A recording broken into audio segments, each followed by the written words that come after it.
Por hacerles nada más un recuerdo, las charlas se están subiendo progresivamente al canal de YouTube de Solca Quito. Pueden buscar en el YouTube como Solca Quito y ahí están los dos playlists de las certificaciones. En su caso, el de médicos residentes, pueden ver las charlas de lo que se va grabando para las personas que por ahora no pueden asistir o quisieran repetir los temas. El día de hoy tenemos a la doctora María José Muñoz, oncóloga clínica de nuestro hospital, médico tratante, quien nos va a exponer el tema principios de quimioterapia. Bienvenida, doctora Muñoz. Adelante, por favor.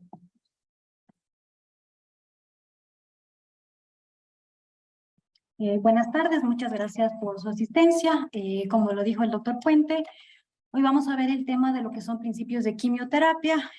Tratado de buscar la información como más relevante, ya que es un tema bastante amplio, que probablemente en una clase no se lo avance a revisar todo. Sin embargo, vamos a ver algunas cosas muy básicas que considero deberíamos conocer.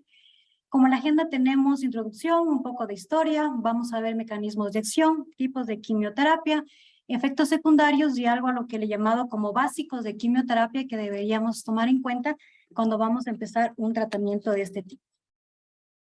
De inicio, decir que la quimioterapia es cualquier grupo farmacológico cuyo objetivo es atacar a las células neoplásicas, es decir, bajo cualquier mecanismo de los que luego vamos a ver, lograr que esta célula tumoral entre en apoptosis y por lo tanto cambie la historia natural de la enfermedad oncológica y en algunos casos, ¿por qué no?, llegar a la curación de nuestro paciente. Entonces, básicamente es cualquier fármaco que nosotros demos con esta intención de eliminar una célula tumoral y cambiar la historia natural de la enfermedad de nuestro paciente. Hay algunos sinónimos también como antineoplásica, es decir, contra el cáncer, y también terapia citotóxica, es decir, terapia que destruye células. Como en toda la vida es importante conocer la historia, y en la foto ustedes ven al médico y microbiólogo, el alemán Paul Ehrlich, quien se lo conoce como el padre de la quimioterapia, y se lo conoce así porque él descubrió los efectos de manera incidental de la mostaza, del gas mostaza en cadáveres durante la Primera y Segunda Guerra Mundial, y él pudo identificar que estos cadáveres presentaban alteraciones en la médula ósea e hipoplasia linfoidea. Y una vez que tuvimos estos estudios que fueron, como les digo, en cadáveres, pues luego en 1942, Louis Goodman y Alfred Gitman publicaron los primeros ensayos sobre los resultados de la mostaza nitrogenada en pacientes con linfoma. Es decir, que la quimioterapia en su mayor auge se dio más o menos en el siglo XX. En esta diapositiva podemos ver desde 1946 hasta 1965 cómo se fue desarrollando. En 1946 vemos igual el uso de la mostaza nitrogenada para tratar linfomas. En este caso se utilizó un alquilante que es la micloretamida. En el 47 se descubrieron o se dieron los antifolatos. A partir del 49 se dio el metrotexate, en el 50 el 5-fluoracilo, en el 52 la mercaptopurina, en el 54 la actinomicina D. Entonces, como ustedes pueden ver, desde esta época nosotros ya conocíamos fármacos que en la actualidad todavía seguimos usando, y entre el 60 y el 65 ya se dio la combinación de quimioterapia, porque como vamos a ver a continuación, los diferentes grupos farmacológicos y en los diferentes momentos en los que le actúa la quimioterapia nos dio la suficiente evidencia como para combinar diferentes medicamentos y por lo tanto tratar a los pacientes y llegar a la curación, ¿sí? Y en este caso se vio en leucemias y en enfermedad de Hodgkin en niños. En 1948, Sidney y Farber utilizaron los antifolatos en la LLA infantil. En el 55 ya empezaron los estudios y comienza el Programa Nacional de Quimioterapia del Instituto Nacional del Cáncer con el objetivo de llevar diferentes estudios ya en grupos específicos de acuerdo a la patología para tratar esta enfermedad. Luego tenemos que Roy Hertz y Min-Chu Lee utilizaron ya por primera vez el metrotexate en 1958 para tratar el coriocarcinoma y se vio que había una muy buena respuesta e incluso tasas de curación. Y en 1959 la FDA aprueba la ciclofosfamida que la seguimos utilizando. En resumen, se han generado diversos agentes de quimioterapia para el tratamiento de múltiples neoplasias con diferentes mecanismos de acción citotóxica. Y como les decía, estos agentes han logrado cambiar la historia natural del cáncer en diferentes escenarios, como lo es la enfermedad metastásica, la enfermedad local, la enfermedad localmente avanzada. Todo ello nos va a dar una mejoría en supervivencia global, supervivencia libre de progresión, supervivencia libre de enfermedad y, por qué no, también en mejorar los síntomas del paciente y mejorar, por ende, su calidad de vida. Con todo esto, entonces, sabemos que la quimioterapia tuvo un papel fundamental desde su creación, pero no nos hemos quedado ahí. Si bien es cierto, la quimioterapia aún tiene efectos sobre ciertos tumores, sobre muchos tumores, pero ya ha ido quedando en algunos atrás, es decir, ya en algunas guías ni siquiera lo nombran. Y un ejemplo de esto, por ejemplo, es el melanoma, que como ustedes pueden ver en la gráfica, de inicio tal vez la cirugía menos extensa, en 1970 se empezó a usar la dacarbazina, luego tenemos el interferón alfa, pero del 2010 hasta esta época se han realizado múltiples estudios para llegar a la terapia dirigida, porque nos dimos cuenta que realmente el melanoma no responde en un estadio avanzado, ni siquiera en la enfermedad localizada tiene un papel tan importante. Por lo tanto, se han dado diferentes estudios para buscar targets moleculares, y así tenemos que, por ejemplo, en la actualidad, en el 2020, tenemos el pembrolizumab, tenemos el borafenib, es decir, ya la quimioterapia no tiene aquí en esta gráfica ningún escenario, y si ustedes se van a guías NCCN, hay un cuadro muy pequeño en el que dice, si no tiene nada que darle al paciente, pues dele quimioterapia, como por ejemplo temozolomida o dacarbazina. En el cáncer de pulmón, en cambio, tenemos otro escenario en el cual, si en 1970 me diagnosticaban de cáncer de pulmón, me iba a cuidados paliativos, no había nada que hacer. Posterior a eso tenemos el inicio de la quimioterapia, en la cual se veía que en los estadios avanzados prolongaba la supervivencia, luego empezó el uso de los platinos, luego empezaron técnicas para poder estadificar y luego empezó el estudio de las técnicas moleculares o el diagnóstico molecular, que ahora, si un paciente con cáncer de pulmón no puede ser diagnosticado sin esto o no puede ser tratado sin tener un perfil molecular, y vemos que, por ejemplo, el pembrolizumab se lo comenzó a estudiar en segunda línea. Actualmente tenemos el atezolizumab en primera línea, pero en este caso, por ejemplo, de pulmón, la quimioterapia no ha sido dejada al 100%, sino que más bien hemos buscado combinaciones de quimioterapia más inmunoterapia, y con eso hemos visto que en el escenario metastásico la respuesta es mucho mejor, las sobrevidas son mucho más amplias y la calidad de vida del paciente es una calidad excelente. ¿Cómo actúa? De manera general, porque luego vamos a ver los grupos farmacológicos, se han estudiado diferentes técnicas moleculares que analizan tanto el ADN de la célula normal como el ADN de la célula neoplásica, y esto nos ha permitido identificar diferentes mecanismos críticos por los que la quimioterapia lleva a la célula a la muerte celular. Pero así como hemos estudiado cómo actúa, también hemos estudiado por qué la quimioterapia deja de actuar en algún momento, y hemos estudiado esos genes de resistencia o esos mecanismos de resistencia a la quimioterapia, y podemos concluir en esta diapositiva que la inhibición del crecimiento celular puede tener lugar en varios niveles, y estos niveles son básicamente 4 muy generales. Primero, sobre la síntesis y función de las macromoléculas, que es el mecanismo más importante de los antineoplásicos cuando hay interferencia de la síntesis de las macromoléculas. Otro mecanismo también es sobre la organización citoplasmática, el otro es sobre la síntesis y función de la membrana celular, y el otro es cambiando el entorno de la célula cancerosa en crecimiento. Entonces, estos 4 mecanismos han sido los más estudiados en relación con cómo actúa la quimioterapia en la célula tumoral. Y en esta gráfica está el ciclo celular, que todos lo conocemos, y el ciclo celular de la célula tumoral pues no cambia mucho en realidad. Es justamente el motivo por el cual la quimioterapia actúa y por lo cual se han hecho los estudios. Entonces tenemos que en la fase G1, igual que en la célula normal, producen enzimas necesarias para la síntesis de ADN y ARN y otras proteínas. Posterior está la fase S de síntesis del ADN, donde la célula tumoral entra en el periodo premitótico. Vamos a la fase G2, donde se sintetiza ARN y proteínas, y luego pasamos a la fase M, donde ya tenemos la división o la formación de 2 células hijas. Entonces, como ustedes ven, es igual el ciclo celular, muy similar. Aquí la particularidad que hay que mencionar es que cuando la célula, igual que la célula normal, entra en G0, como están inactivas y no hay formación de macromoléculas, en este contexto la quimioterapia no va a tener ningún efecto. Entonces, cuando la célula entra en este periodo, pues la quimioterapia no va a actuar.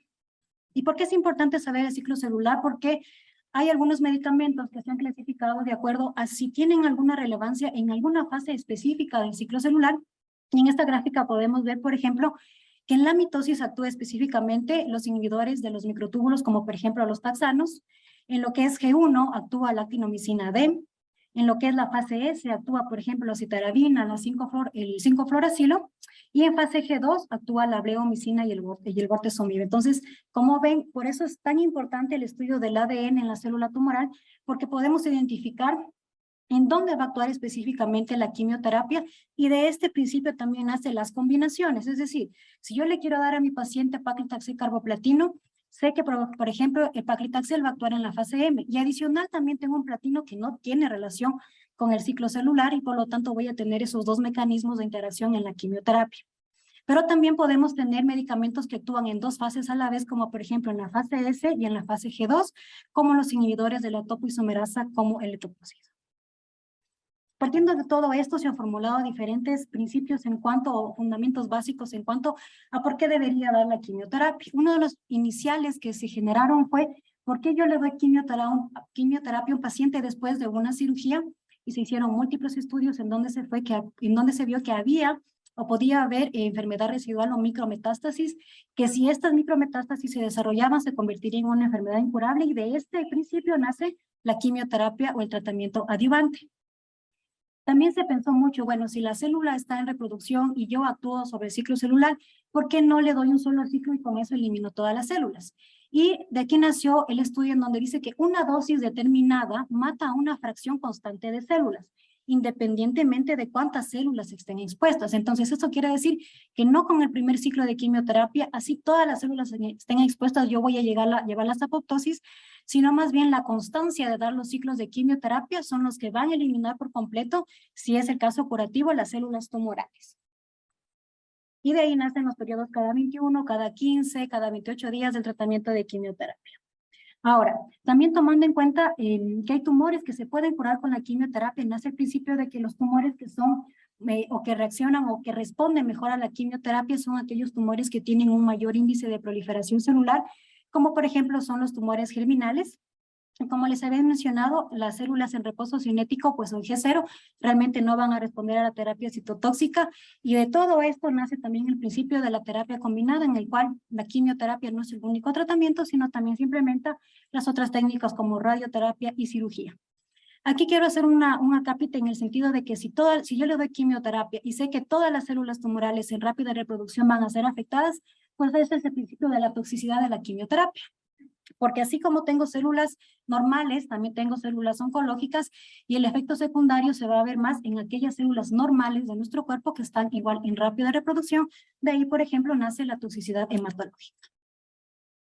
Una vez teniendo esto, también se han dividido a los tumores dependiendo de la respuesta a la quimioterapia en tumores quimiosensibles, quimiocurables y quimioresistentes, y esto va a depender de la tasa de respuesta. En los quimiosensibles tenemos una tasa de respuesta en más del 50% de los casos, y que pueden ser parciales y respuestas completas hasta un 20%, o dos ejemplos: cáncer de mama y cáncer de ovario. Los tumores quimiocurables son aquellos que definitivamente con la quimio yo voy a poder erradicar toda la enfermedad, como los linfomas de Hodgkin, el carcinoma de testículo. Y aquí también nace el principio de los tumores quimioresistentes, en donde menos de la mitad de los tumores van a responder. Y el claro ejemplo que vimos al inicio, el melanoma, y otro ejemplo muy evidente es el cáncer de riñón o cáncer renal. Pero así como también les había dicho que hay mecanismos por los cuales actúa la quimioterapia, también hay mecanismos de resistencia a la quimioterapia que los genera la célula tumoral a lo largo de todo el tiempo que esté expuesta al tratamiento, y de ahí nacen las progresiones o la no respuesta al tratamiento, y estas son 4: el insuficiente transporte al interior celular, un metabolismo intracelular acelerado, el incremento de la capacidad del ADN de repararse después de los diferentes mecanismos por los cuales actúa la quimioterapia, y también, muy importante, la activación de señalización de supervivencia de la célula con inhibición de la señalización de muerte. Es decir, la célula va cambiando, va mutando. Hay que recordar que los tumores son muy heterogéneos, y que pueden generar vías de señalización por las cuales pueden empezar a crecer, y también pueden evitar el efecto citotóxico de la quimioterapia. Y tomando en cuenta también esto, sabemos que tenemos diferentes respuestas a la quimioterapia, y por eso es la necesidad de que cuando un paciente inicia un tratamiento tengamos un estudio basal, cualquier modalidad que nosotros utilicemos de acuerdo al tumor, para poder saber qué respuesta realmente hemos tenido al tratamiento. Entonces, la respuesta completa es en aquella en lo que yo tengo una lesión a nivel pulmonar, le doy 3 a 6 ciclos de quimioterapia y la lesión desaparece por completo. Eso se llama respuesta completa. Si por el contrario yo doy un tratamiento de quimioterapia Hago una evaluación si es una enfermedad local de la única lesión o si es una enfermedad metastásica de las lesiones diana, en donde tengo que ha habido una disminución o una respuesta o de más del 30%, eso se llama respuesta parcial. Estabilidad es que ni ha disminuido ni ha aumentado la enfermedad, y progresión de enfermedad es cuando evidentemente doy quimioterapia y el tumor aumenta en un 20% o tengo nuevas lesiones. Ahora vamos a ver lo que son los tipos de quimioterapia, que van a depender un poco de cómo actúan y de dónde también se derivan. Entonces tenemos que se dividen según la finalidad del tratamiento, según la vía de administración, y luego vamos a ver las categorías.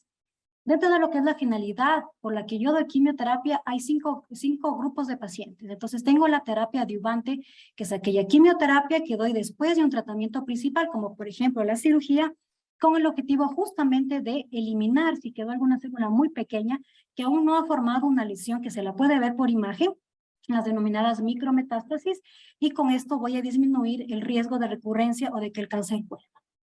La terapia neoadyuvante es aquella en la cual yo tengo una gran carga tumoral. Por ejemplo, tengo un cáncer de recto, ¿verdad? Que de inicio el cirujano me dice, no lo puedo operar. Entonces yo le voy a dar quimioterapia neoadyuvante para tratar de bajar toda la carga tumoral y con eso llevarlo al paciente a una cirugía que debería ser una cirugía con intención curativa. La conversión, por el contrario, es dar tratamiento de quimioterapia a aquel paciente que no era operable de inicio, o sea, no había la opción terapéutica. Ejemplo, un cáncer de colon con una lesión hepática en la cual de inicio no puedo operar, doy quimioterapia, baja la carga tumoral base y también baja la lesión hepática y lo llevo a una cirugía. Esa es la quimioterapia de conversión. También tenemos la conocida concomitante, que es sobre todo damos con radioterapia, que es con el objetivo de potenciar el efecto de la radioterapia. Un clásico ejemplo es el cáncer de cervix localmente avanzado, y también es el grupo de la quimioterapia paliativa, en el cual mi intención no es curar el cáncer, no es hacer desaparecer la totalidad de la carga tumoral, es estabilizar la enfermedad, evitar que vaya a otros lugares y también mantener una calidad de vida adecuada en el paciente. Según la vía de administración, esto va a depender del tipo de tratamiento, del medicamento que voy a utilizar, del tipo de tumor, del objetivo del tratamiento. Tenemos algunas vías de administración. La más conocida es la administración intravenosa. Si el paciente tiene alguna contraindicación, colocamos un catéter implantable. También tenemos la administración oral. También la administración o la vía intratecal, que sobre todo lo utilizamos en pacientes hematológicos. Un claro ejemplo es el uso de la citarabina. También está, por ejemplo, la quimioterapia intravesical, como la mitomicina en el cáncer de vejiga, la quimioterapia intraperitoneal hipertérmica, en la cual se utiliza oxaliplatino, por ejemplo, en el cáncer de ovario, que tenemos enfermedad a nivel peritoneal, y la quimioterapia intraarterial, como por ejemplo en el caso del retinoblastoma, que se utiliza en la parte pediátrica, como el melphalan. No todos los medicamentos pueden ser usados en todas las vías, entonces debemos estar seguros de la vía de administración de los medicamentos de quimioterapia. No sé si hasta ahí tal vez tienen alguna pregunta para continuar con la siguiente parte. ¿No? Entonces, en lo que se refiere a la categoría de los fármacos de quimioterapia, aquí los vamos a ver divididos por su forma de actuar.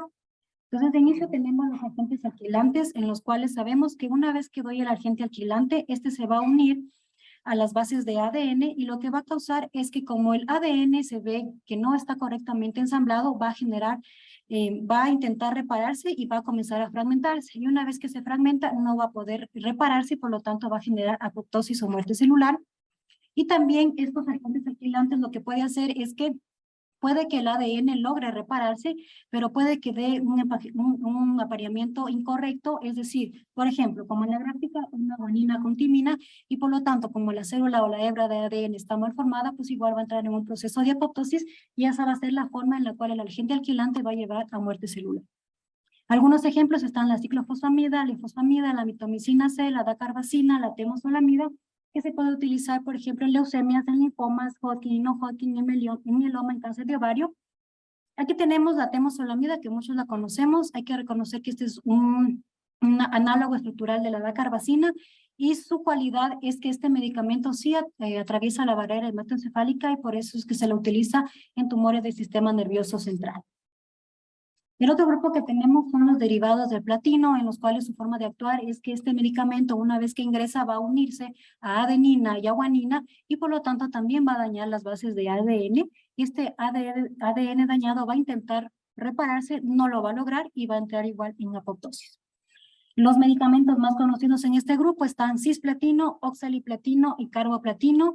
Únicamente recordar que el oxaliplatino es un análogo de tercera generación del cisplatino y además de unirse a adenina y guanina, lo que va a generar es que se une a proteínas nucleares y a proteínas citoplasmáticas, generando un mayor daño en las células tumorales.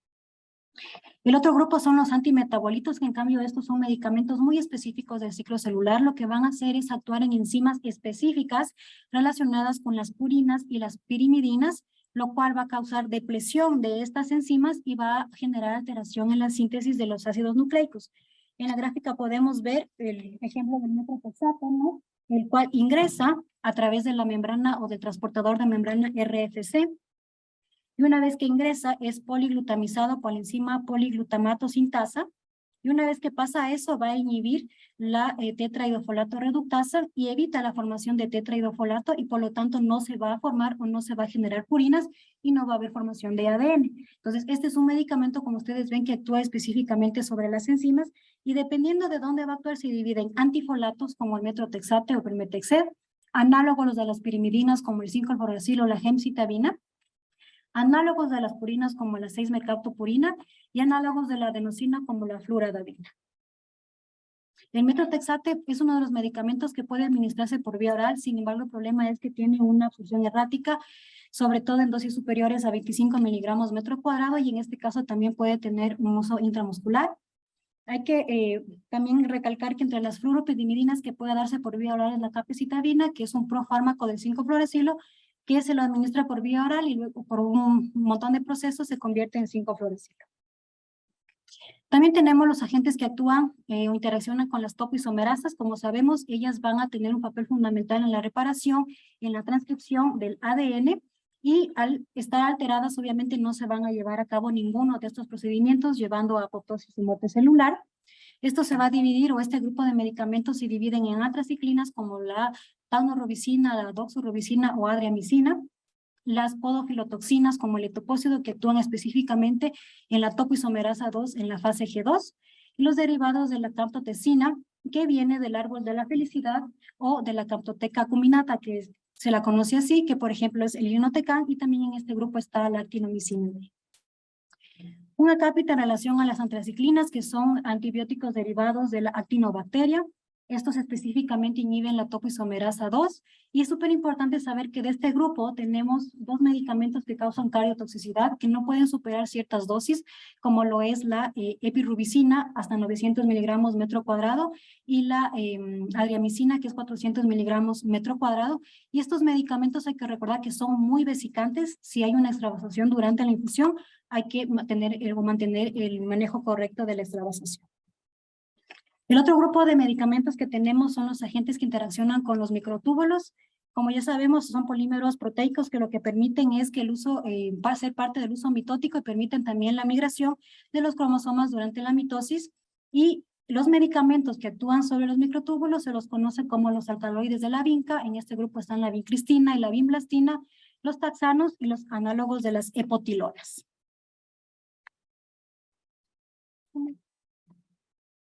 Ya, lo que respecta a la clasificación de estos medicamentos, los alcaloides de la vinca se llaman así porque vienen derivados del arbusto de la vinca rosácea.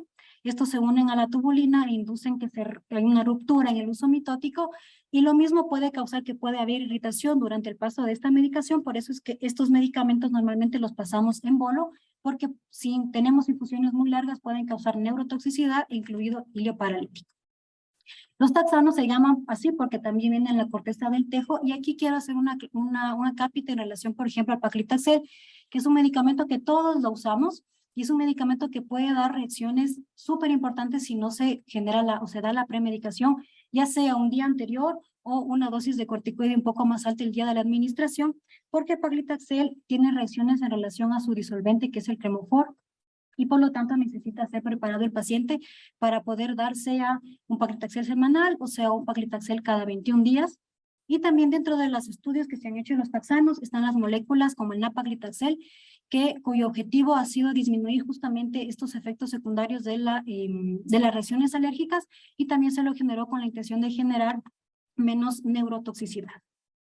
Aquí están las misceláneas, que son medicamentos que no se los he incluido en el resto del grupo, en cual se incluye la bleomicina, que esta es una mezcla de antibióticos citotóxicos, que está sintetizada por la bacteria Streptomyces verticillus, y lo que este va a generar es provocar radicales libres que rompen el ADN, y hay que recordar que la bleomicina, uno de sus efectos un poco que nos restringe el uso por largo tiempo, es la fibrosis pulmonar que causa.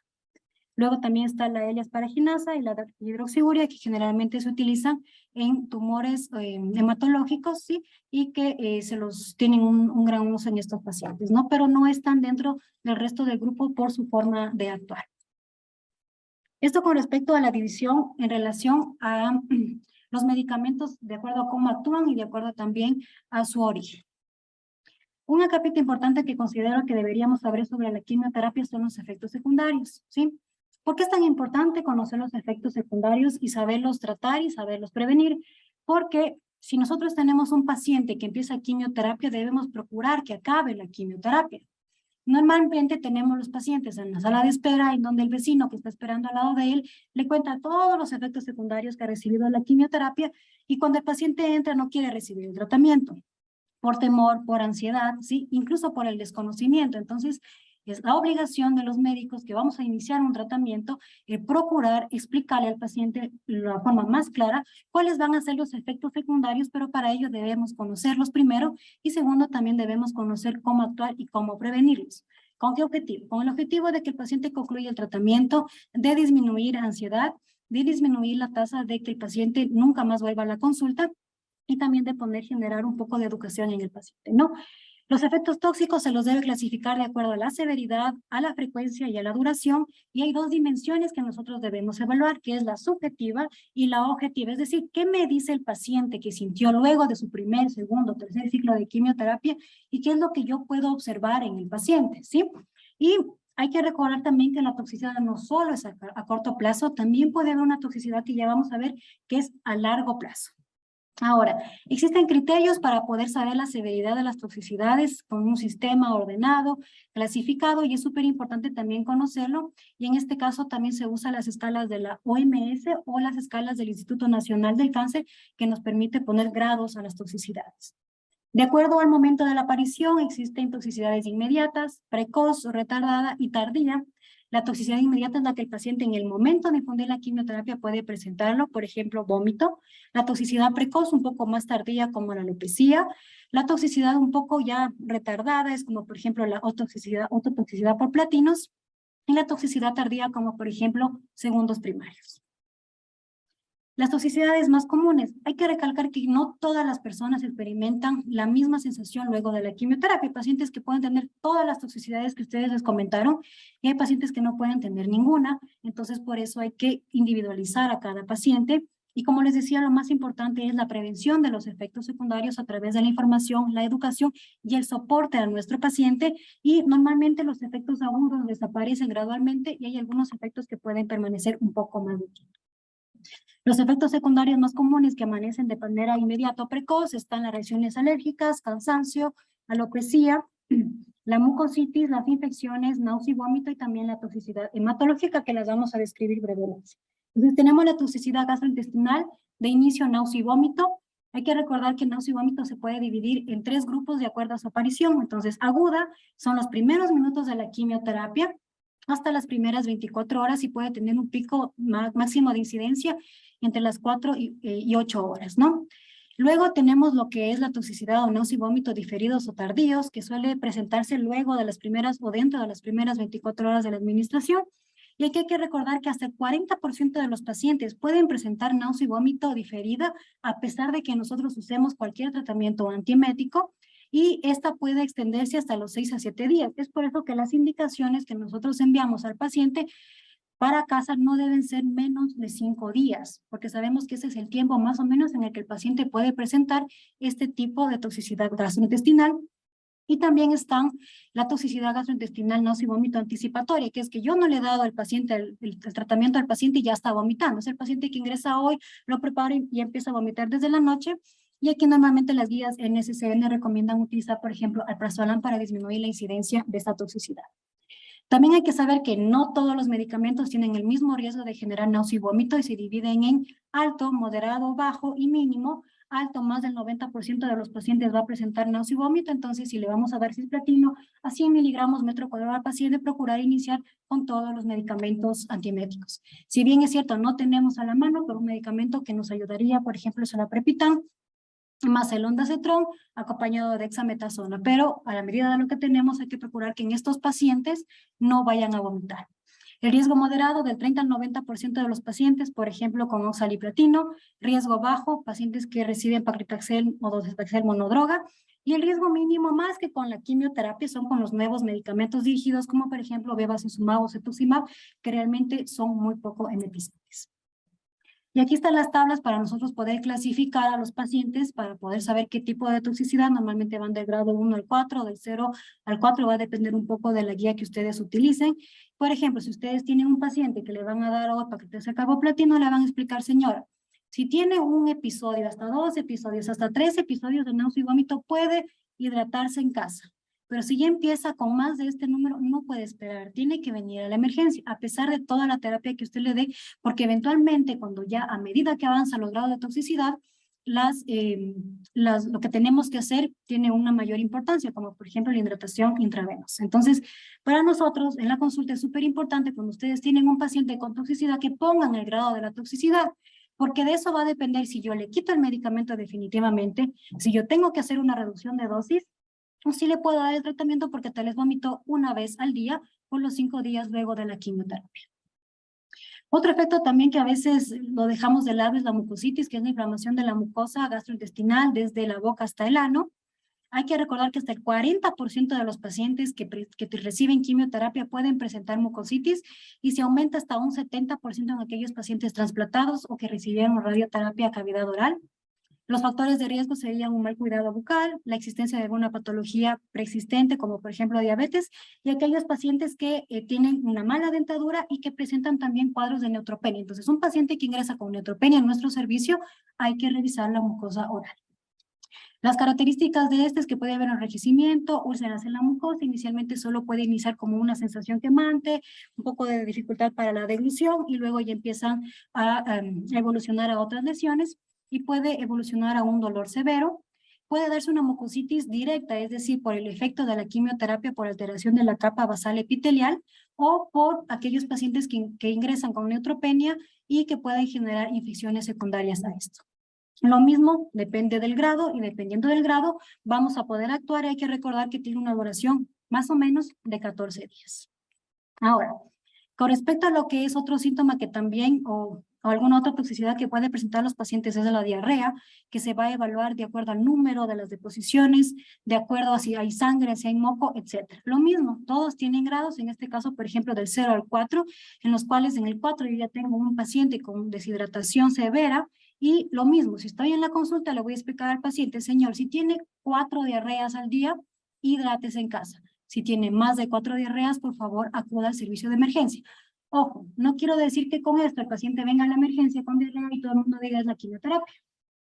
Eso no nos va a eximir de hacer el algoritmo diagnóstico, es decir, primero voy a descartar que el paciente no tenga algún efecto infeccioso, ¿verdad? Hacer un poco parasitario, y si finalmente no encuentro ninguna otra causa de la diarrea, pues podré decir, sí, es una toxicidad de la quimioterapia, y de acuerdo al grado yo voy a evaluar. Si viene con 4 diarreas, lo hidrato, le mando medidas generales, si no hay alteración en su función renal, lo mando a casa, pero si tiene 6, 8, 15 diarreas, no lo voy a mandar a la casa. Ese paciente necesariamente va a tener que ingresar.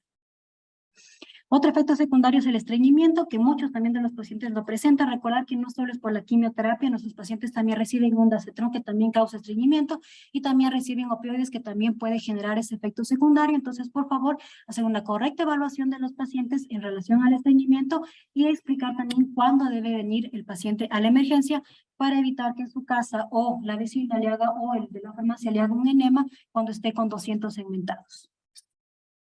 Reacciones alérgicas que también se pueden dar, que pueden ser durante la infusión del tratamiento, incluso los pacientes pueden presentar fiebre y escalofríos más la reacción alérgica, y normalmente las reacciones alérgicas se han visto más, por ejemplo, con el uso de anticuerpos como el rituximab, que ¿sí? Que normalmente, por ejemplo, nosotros tenemos una infusión que va subiendo lentamente justamente para evitar los efectos secundarios. Puede presentarse dentro de estas reacciones exantema, eritema, urticaria y llegar hasta anafilaxia. Las toxicidades locales, como por ejemplo la flebitis y también la extravasación, que para la extravasación debemos conocer cuál es el medicamento que presentó esto, con qué medicamento, porque en dependencia del medicamento podemos no hacer nada más que retirar el medicamento, ¿sí? O tenemos que utilizar algún protocolo de poner calor, de poner frío, e incluso a veces, dependiendo del medicamento, llamar a cirugía plástica. La alopecia es muy común en los pacientes, es importante decírselo al paciente que va a presentar, puede darse en toda la superficie corporal y solo el 90% del vello en fase de crecimiento, cuándo va a empezar en los 2 a 3 semanas luego del tratamiento y cuándo va a empezar a crecer el cabello de 3 a 6 meses de acabada la quimioterapia y el grado va a depender del esquema de quimioterapia. Es súper importante en la parte de alopecia, sobre todo en las mujeres, porque genera un cambio en su estado de ánimo. Entonces, es importante si yo sé que le voy a dar paclitaxel y que el cabello se va a caer, explicarle para que la paciente esté preparada y no sea un impacto cuando llegue a su casa y vea que a las 3 semanas empieza a caer el cabello muy evidentemente. También tenemos las erupciones cutáneas o rash, que generalmente no produce la quimioterapia, pero sí medicamentos como el cetuximab. Y es importante conocer que este puede ser desde una lesión o una pequeña lesión que afecta a la cara y puede llegar hasta una dermatitis exfoliativa generalizada. Entonces, es importante saber que si el cetuximab causa rash, en cada consulta yo voy a evaluar sobre todo la zona T más expuesta al sol, en donde generalmente se puede dar este efecto secundario. Otra toxicidad muy común es la toxicidad renal por quimioterapia. El medicamento que se lleva aquí en primer lugar es el cisplatino. Normalmente algunos pacientes pueden presentar hasta en un 35% insuficiencia renal leve que se resuelve. Entonces, la incidencia y la severidad va a incrementarse en los ciclos posteriores.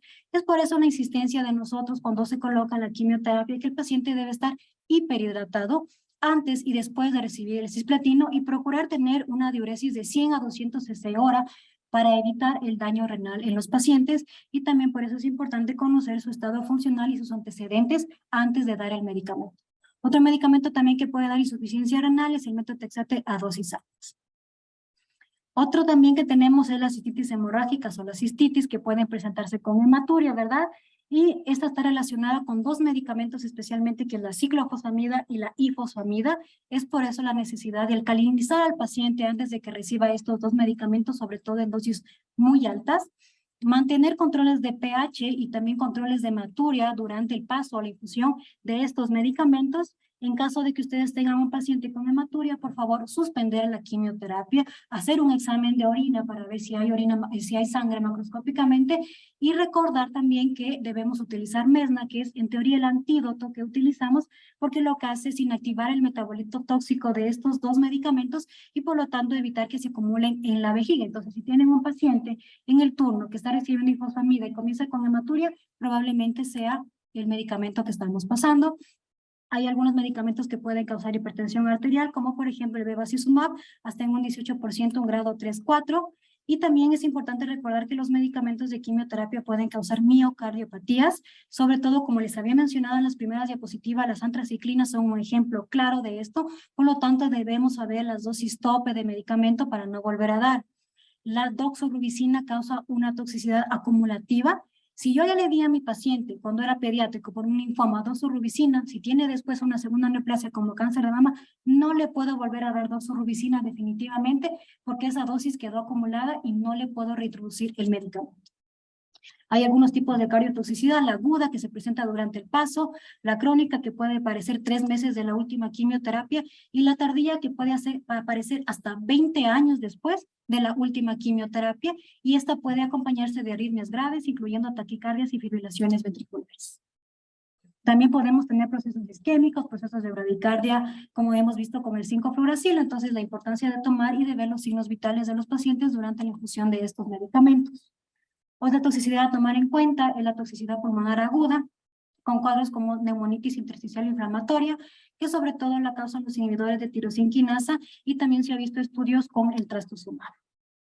Ya esta parte de la toxicidad hematológica es una de las más importantes que muchos de nuestros pacientes presentan y como sabíamos, como la quimioterapia actúa a nivel de las células que se reproducen rápidamente, ese es un efecto secundario que se produce con mayor incidencia.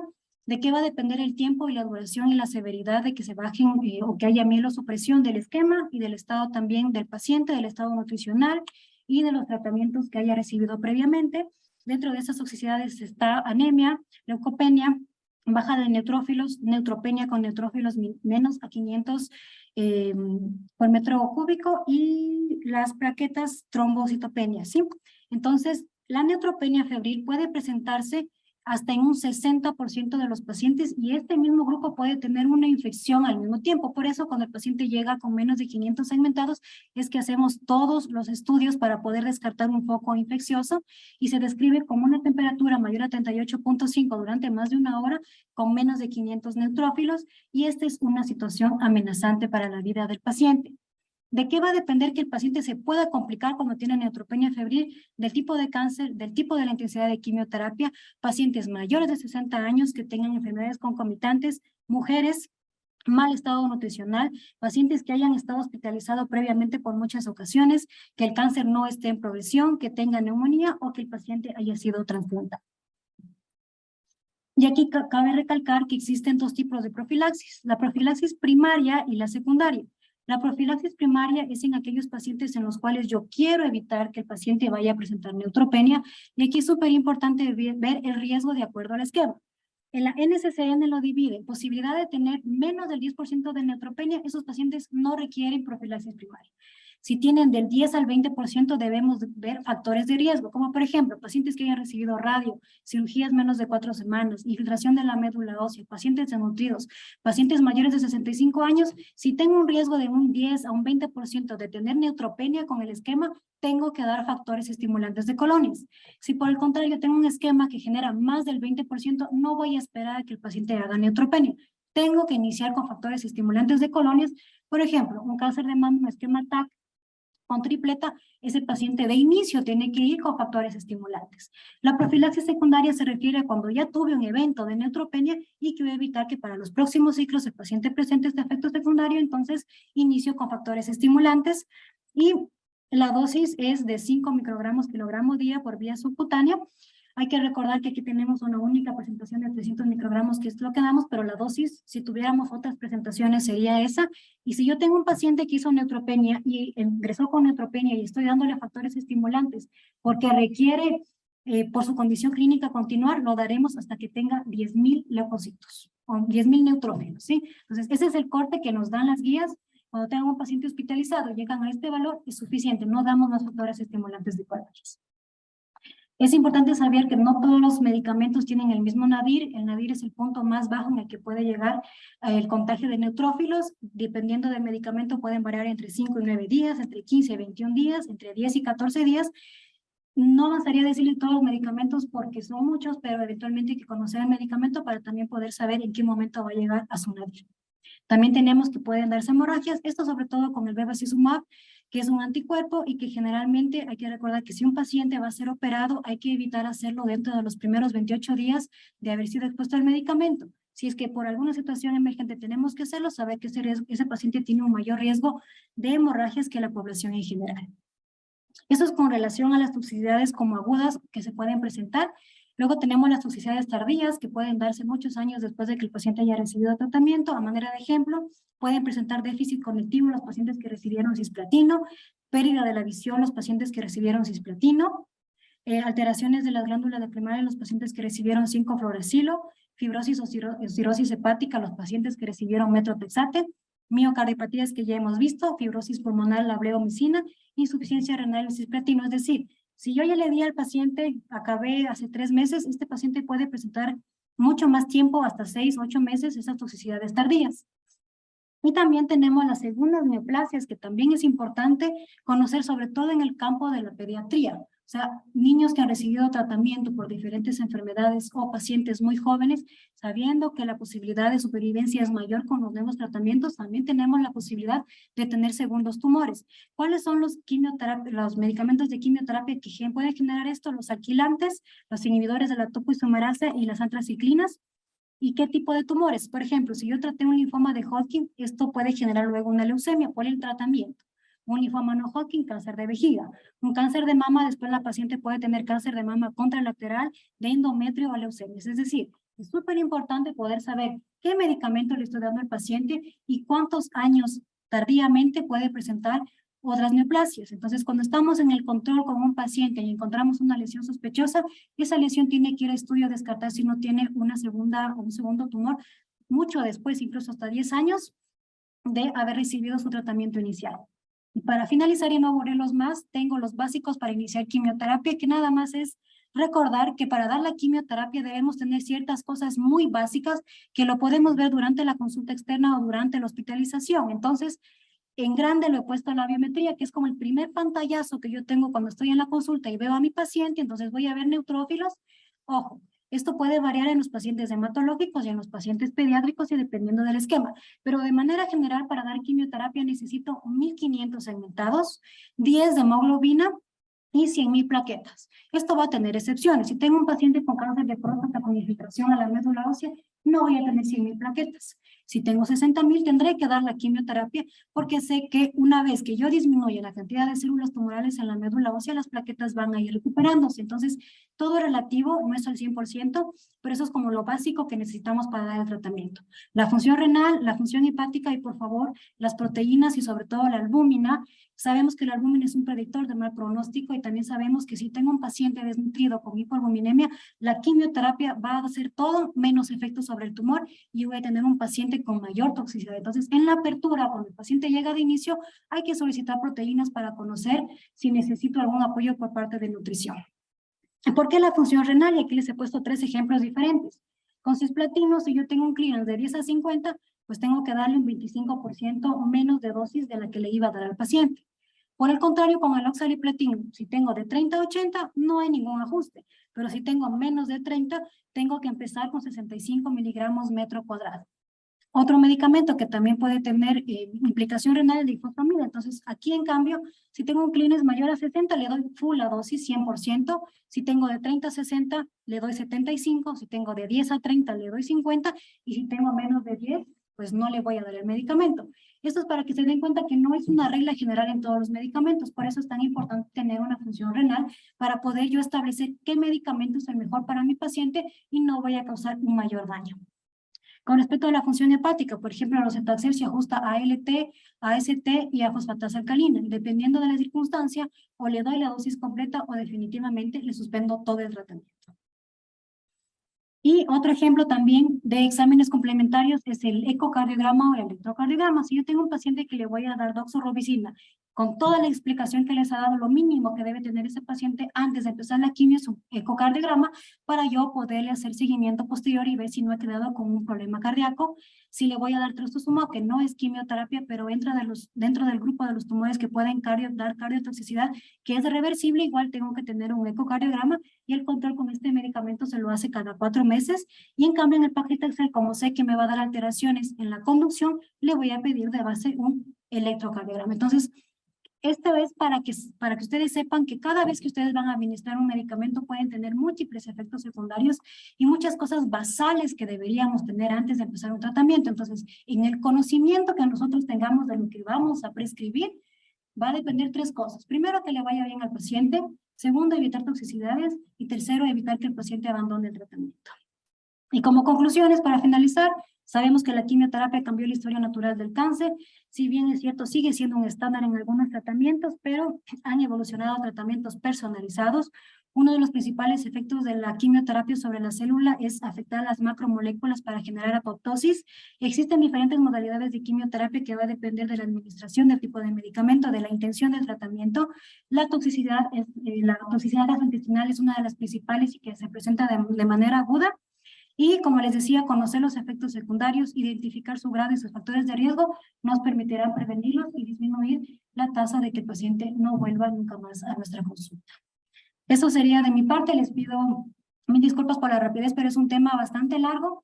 Espero que les haya servido y sobre todo que tengamos un pantallazo de lo que es dar un tratamiento de quimioterapia y recordarles que la modalidad del tratamiento oncológico no es solo quimioterapia, no solo radioterapia, no solo cirugía, es un tratamiento multidisciplinario. Muchas gracias. Si tienen alguna pregunta, por favor. Gracias, doctora Muñoz, por la presentación. A eso, me quiero pedir a la comunidad, si tienen alguna pregunta, que por favor Puedan hacer lo pertinente, levantan la mano y se les dará acceso al audio para que puedan presentar si tienen cualquier duda. Igual aquí en el auditorio, cualquier pregunta, vamos a dar órdenes, ¿no?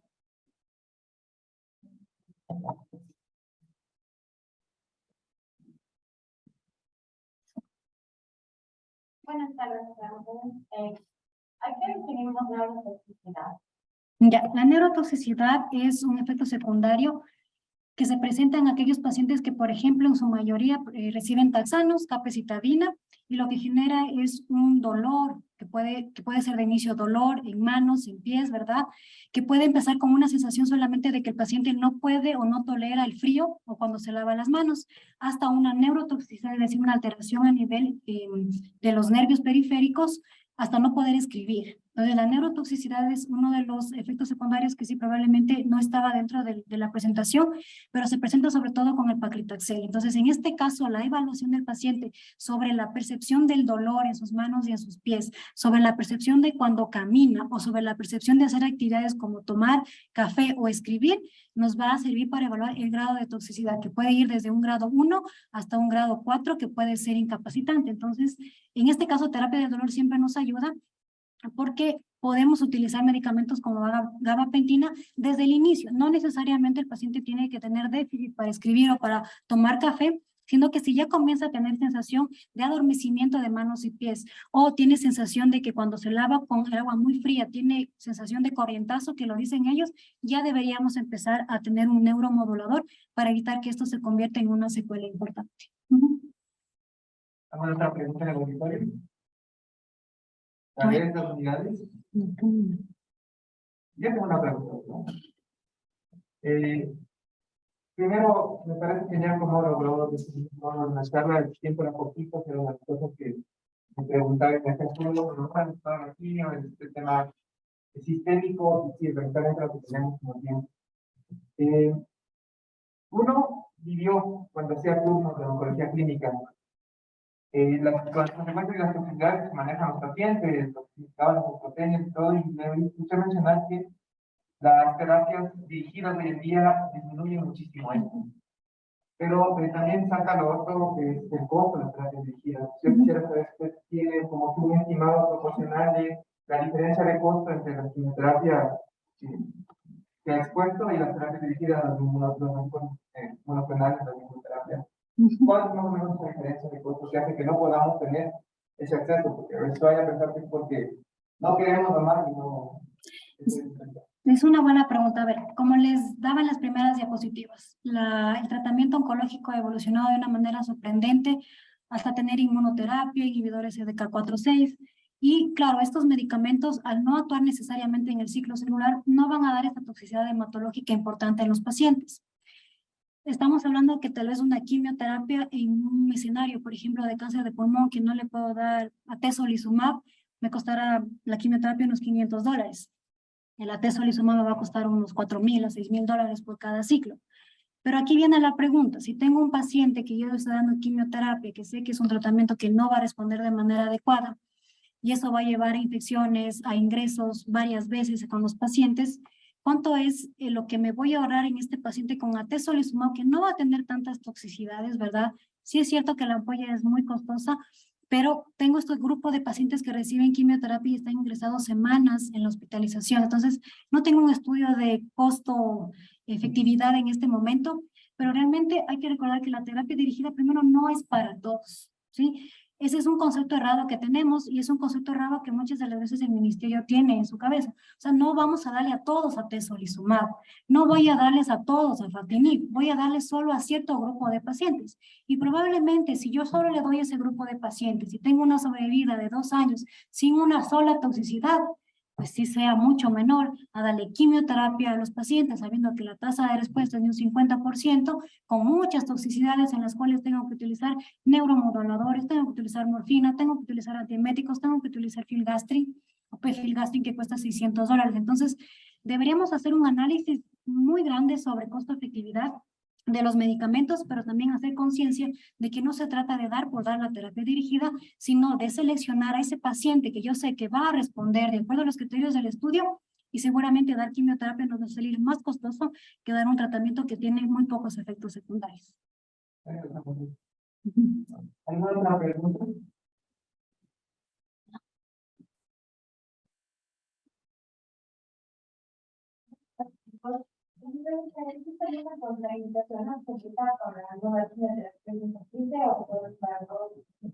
Ya, buena pregunta. Bueno, realmente hay que tomar en cuenta muchas cosas. Sí, como habíamos visto, primero el objetivo del tratamiento. Si tengo un paciente que es un cáncer de mama, estadio clínico 1, que tengo que darle quimioterapia y que se va a curar, por el principio de que no tuviera ninguna contraindicación a los medicamentos, debería dar. Si es que yo tengo un paciente de 60 años que tiene una insuficiencia cardíaca con una fracción de ignición del 30% y le quiero dar doxorubicina, no le voy a poder dar. Ese es el contexto del paciente en la terapia curativa. Entonces, por eso les decía que hay que personalizar al paciente y conocer al paciente en la primera entrevista, saber todas sus comorbilidades, ¿sí? Entonces, en ese escenario, yo sé que tengo que dar una terapia curativa, pero no le voy a poder dar doxorubicina. Entonces, voy a cambiar o buscar el mecanismo por el cual dar la misma quimioterapia o la misma intención, pero con otro medicamento. Y está el otro grupo de pacientes con enfermedad avanzada, con la enfermedad metastásica, en el cual yo sé que la intención no es curar. Entonces, si tengo un paciente con 1,8 de albúmina, con un ECOG 2,3, que depende de su familia, que yo sé que no le voy a curar y que la tasa de respuesta es de un 50%, pues no le voy a dar quimioterapia y tendrá que pasar a cuidado paliativo o al mejor soporte de cuidado. Si tengo un paciente con 4 de albúmina, con un ECOG 1, que sé que es un estadio metastásico, la edad no es un condicionante realmente. Entonces, en ese paciente que probablemente no está en tan malas condiciones, pues le voy a dar la quimioterapia haciendo una evaluación cada 21 días o una evaluación muy estrecha de los efectos secundarios.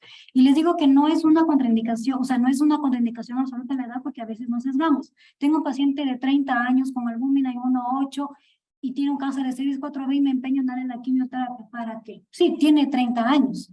Pero si sé que la toxicidad es mayor y no le voy a dar ningún beneficio, pues tal vez deberíamos parar y darle mejor soporte al paciente. Pero todo es relativo al paciente, o sea, todo es relativo a lo que yo evalúe, a mi objetivo de tratamiento. Y sí, hay contraindicaciones absolutas en relación a cuál es el beneficio, a que si el riesgo aún es mayor que el beneficio, pues ese paciente definitivamente no debería recibir quimioterapia. Una consulta. Por ejemplo, un paciente que tiene comportamientos de colonia y reingresan por alguna toxicidad y vemos que están neutropénicos, ¿no? ¿Cuánto tiempo debemos esperar o cómo manejamos la conducta en reiniciar otra vez de colonia? Perfecto. Aquí hay algunos escenarios. El primer escenario es el paciente que recibió gemcitabina hace 5 días y está en factores estimulantes y ingresa con 200 segmentados. A ese paciente le voy a continuar con los factores que estaban prescritos y cuando tenga 10,000 neutrófilos le voy a suspender. El otro escenario es el paciente que recibió hace 15 días la quimioterapia, recibió 10 días de factores y lleva 4 días sin factores.